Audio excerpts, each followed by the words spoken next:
Boa noite, pessoal, tudo bem? Hoje eu vim falar sobre um, um assunto que gera muita polêmica, que eu vejo muitas pessoas falam, eu vejo muita discussão nas redes sociais, é, e também vejo as pessoas que têm uma opinião, já têm uma opinião já formada, ah, uma base ali coletiva quase, né? É, o que eu vejo nisso aí das pessoas falando sobre religiões, né, e os problemas que elas causaram, enfim. Né. Eu venho trazer essa minha, essa minha opinião hoje porque foi segunda, domingo, eu estava trabalhando, eu trabalho de garçom, e tinha uma senhora que estava lendo um livro ali, o livro não foi o mesmo livro que eu li, mas era um livro, eu não me lembro qual era o autor que ela estava lendo, não cheguei a ver o livro em si, mas eu vi que era um livro que falava sobre Edith Stein.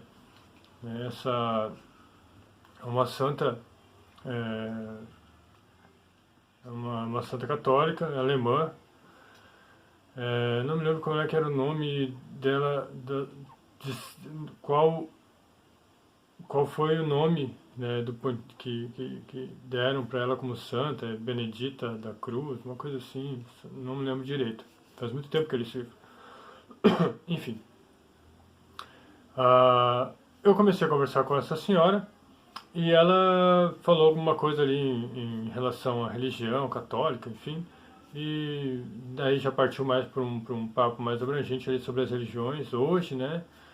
E os problemas que elas causaram e tal, o que ela haveria aventado ali, mas né, não dei muita ênfase, deixei ela falar, não argumentei, era uma senhora de idade e tal, mas enfim.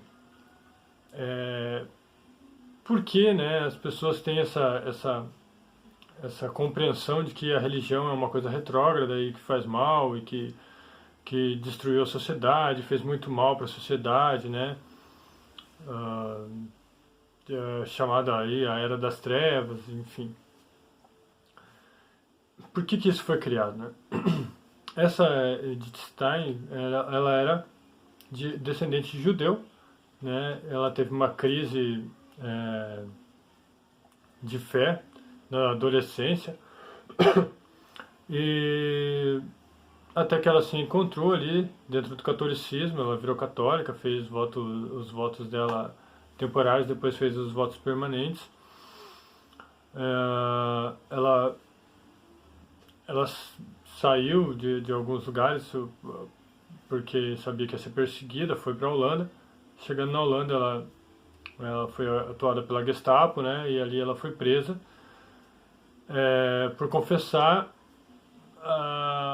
ser cristã, né? Embora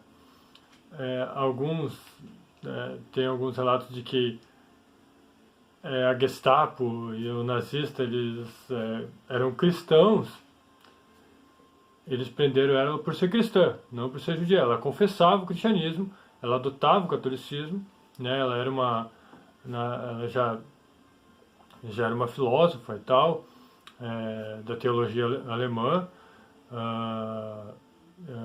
Ela era ali suas influências, né? Um influenciador muito grande dela, né? Que ela foi aluna, acho que se não me engano foi aluna, contemporânea dele ali, foi após ele, mas eu acho que ela foi aluna, não me lembro. Faz muito tempo que eu li, não consigo recordar agora, devia ter visto um pouquinho antes, mas enfim. De Edmund Husserl, né? Então as influências dela é Edmund Husserl, São Tomás de Aquino ali, enfim. E ela foi presa pela Gestapo, passou por vários campos de concentração e acabou morta aí em Auschwitz, né, na câmara de gás. E depois ela foi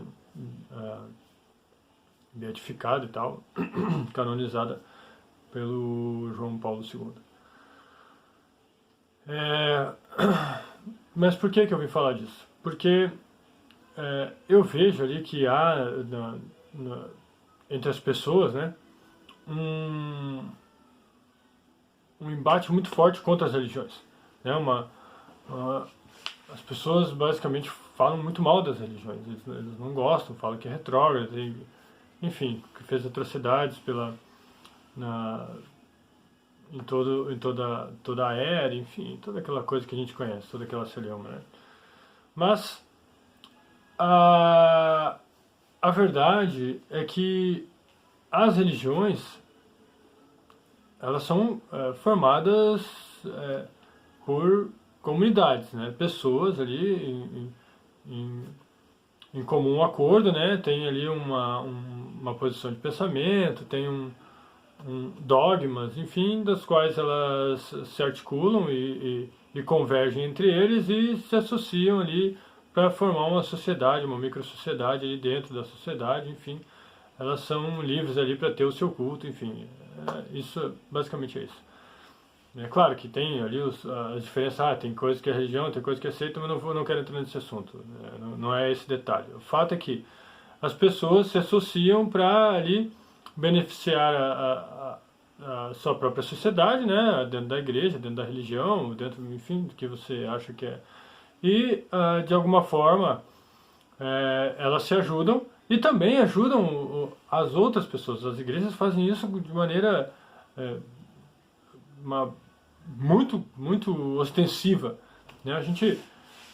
Se a gente for colocar nos dados reais aí, toda a propensão que existe dentro da sociedade, a igreja ajuda as pessoas muito mais do que o Estado, do que as ONGs, do que esse monte aí de sociedades, enfim, esse monte de ONGs e articulações do Estado aí para tentar ajudar as pessoas.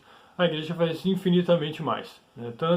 Todas as igrejas fazem infinitamente mais. Embora a gente sabe que tem igrejas aí que só querem ganhar dinheiro, enfim, mas elas fazem infinitamente mais. Elas tiram pessoas da marginalidade, elas tiram pessoas das drogas, elas conseguem estruturar um relacionamento de novo, conseguem... Enfim, as igrejas fazem isso, a gente sabe, eu vivi isso, né? Então, mas por que isso acontece, né? Por que as pessoas têm essa ideia tão generalizada da igreja? Bom, tem o livro da desinformação de Yomi Pacepa. Nunca entrei muito no assunto desse livro, mas é um livro que fala muito por que vem essa demonização da igreja, né? Da onde vem, né? Claro que isso de alguma forma já existia um tempo a mais antes disso, mas depois do bloco soviético isso foi mais ostensivo, né? Aconteceu de uma maneira mais organizada. O Yomi Pacepa, que é coautor do livro Desinformação, junto com um professor americano, qual eu não me recordo o nome agora. Esse Yomi Pacepa era um tenente general na Romênia, né, do bloco soviético. Então ele era um cara que tinha muito conhecimento, sabia muitas das coisas que aconteciam ali, né? E ele relata no livro, ele dá muitos dados ali de que a KGB e outros órgãos de propaganda do comunismo agiam com este cunho, né? Até tem uma parte, bem no começo do livro, ele fala que um dos coronéis, se não me engano, diz que a desinformação é como se fosse um vício da cocaína, né? Depois que você faz uma, duas, depois você não consegue mais parar de fazer, porque você consegue moldar ali a realidade conforme melhor lhe apeteça, né? Principalmente vindo dessa grande potência, dessa grande força que existia no Oriente, que era a União Soviética. Então, eles botaram ali muitos agentes da KGB dentro das igrejas, dentro das sociedades, dentro dos governos e tal, de maneira que eles usaram essas desinformações para disseminar aí no Ocidente aí com força, né, disseminar com força no Ocidente aí essa contracultura, né, vamos assim dizer, né, da moral judaico-cristã, de criar criar algo que pudesse manchar principalmente a imagem da Igreja Católica e, enfim, né, vale lembrar também, né, que um dos primeiros perseguidos do nazismo foi o Testemunho de Jeová. Então, o que fizeram? Eles fizeram, não sei por que eu falei isso agora, mas enfim, eles começaram a construir isso ali para haver uma demonização das igrejas, né, para que perdesse essa reputação, que principalmente o Papa, né, o Pio XII foi conhecido aí por todos, até hoje a gente vê isso, alguns universitários falando, né, até as universidades ainda, o Papa de Hitler, né, o que é uma mentira, a gente vê isso no próprio livro que eu comentei com vocês no começo, que é da Edith Stein, que era uma católica, né, fervorosa católica, foi considerada santa depois, que foi condenada à morte por ser cristã, né? Embora ela fosse de origem judaica, ela confessava a religião católica, né? Mas enfim, acabou sendo morta aí nos campos de concentração numa câmara de gás de Auschwitz. A intenção desses caras do bloco soviético era desestruturar o seu maior inimigo. O maior inimigo do bloco soviético era o bloco ocidental, que é representado ali pelos Estados Unidos, né? Então, qual a melhor forma de desestruturação? É pela desinformação, né? E eles fizeram isso ali grandemente, usaram isso de uma maneira muito sábia, né? Colocaram ali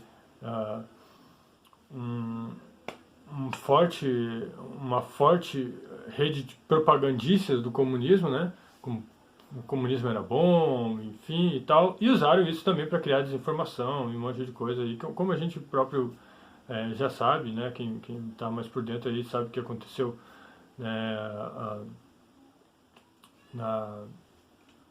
Agora me fugiu o nome do país lá que morreu em Holodomor, né? Como a gente viu o comunismo de Mao Tse Tung, Pol Pot, enfim, que eles tentaram de todas as formas ali encobrir essas mortes, enfim. Quem leu o livro Negro do Comunismo sabe do que eu estou falando. Então, a intenção era sempre foi um efeito propaganda, e eles fizeram isso de uma maneira magistral, ainda fazem até hoje, né? A propaganda comunista é muito bonita e as pessoas compram muito isso, né? Só que dentro das pessoas que não compram a retórica comunista, porque são contra o comunismo e tal, elas acabam caindo em algumas articulações do bloco soviético, né? E que ainda acontece hoje, que está hoje nas universidades, as pessoas acabam caindo nessa retórica, não conseguem se livrar desta amarra, uma amarra mentirosa, ficciosa, que foi criada ali pela doutrina soviética, pela doutrina socialista, né? Que é mudar o passado, né? Através dos livros de história, eles mudam a história, né? E como as pessoas não têm muito contato com livros, não leem muito e tal, acabam caindo nessas narrativas e acabam sucumbindo aí às mentiras, né? Mas não é porque as pessoas são burras, né? Não é isso. É porque geralmente as pessoas estão mais preocupadas no trabalho, com a família, né? Às vezes a pessoa tem que estudar coisas do seu trabalho, não tem tempo para se dedicar a um estudo mais informal, né? E acaba indo por notícias, indo por pessoas que ouviu falar e tal, dentro das suas respectivas comunidades, e acaba aderindo a essas pautas, acaba aderindo a essas coisas que ouve, e não consegue perceber a mentira, não consegue perceber ali a falsidade, a desinformação incutida ali, e acaba caindo nessas narrativas. Mas eu queria lembrar a vocês que, embora a igreja tenha muitas coisas das quais eu discordo, né, muitos pastores aí, muitos padres, enfim, que, né, são duvidosos, enfim, mas a igreja presta um grande serviço a toda a sociedade. Ela presta um grande serviço à sociedade, isso é inegável. Por mais que você não goste e tal, você tem que botar a mão na consciência, né, dar voz à razão e perceber de que a igreja, embora tenha problemas, como todo tipo de sociedade, todo tipo de grupo comunitário tem, ela é a que mais resgata as pessoas, é a que mais salva casamentos, é a que mais ajuda filhos, né, pessoas que estão nas drogas, é a que mais ajuda pessoas que estão na falência. Ela ajuda muitas pessoas. A igreja, ela tem uma base muito forte, estrutural da sociedade. E vale lembrar que os pilares do Ocidente, ele foi basicamente estruturado pela Igreja Católica, né, que é moral judaico-cristã, né, que é tanto o direito romano, né, a moral judaico-cristã e a filosofia grega. Esses três componentes casaram muito bem aí e formaram aí o pensamento do Ocidente. E a intenção do progressismo em si é destruir todo esse pensamento na base da desconstrução, né? E como é que se faz isso? Através da desinformação, né? Te blindando ali de certas informações reais, né? De fatos históricos que aconteceram e que a igreja teve um grande peso, foi muito boa para o Ocidente, né? E colocando a igreja e os grupos ali antagônicos àquilo que é bom, né? O que é uma mentira. A gente sempre tem que ficar muito atento a tudo que a gente escuta na mídia, o que a gente escuta nos nossos grupos, tanto das redes sociais, como nas comunidades das quais a gente faz parte, para que a gente não seja levado por mentiras, nem por desinformação. Tá certo, pessoal? Hoje eu gostaria de falar sobre isso, eu achei interessante, a senhora que ela falando comigo ali, e algumas imprecisões que ela tinha. Depois que ela começou a conversar comigo, eu comecei a explicar para ela, a filha dela que estava junto, né, acabou me agradecendo, disse que ela tinha estudado, né, a menina, a moça essa, a filha dela tinha feito faculdade, e ela não tinha noção de que as coisas eram desta forma, né. Quando eu falei de algumas coisas ali sobre os escolásticos e toda a doutrina filosófica histórica que vem dos escolásticos, uma grande doutrina, né, elas ficaram impactadas, me agradeceram muito, e gostaria de deixar isso para vocês. Espero que vocês tenham gostado do vídeo. Boa noite e até mais. Valeu!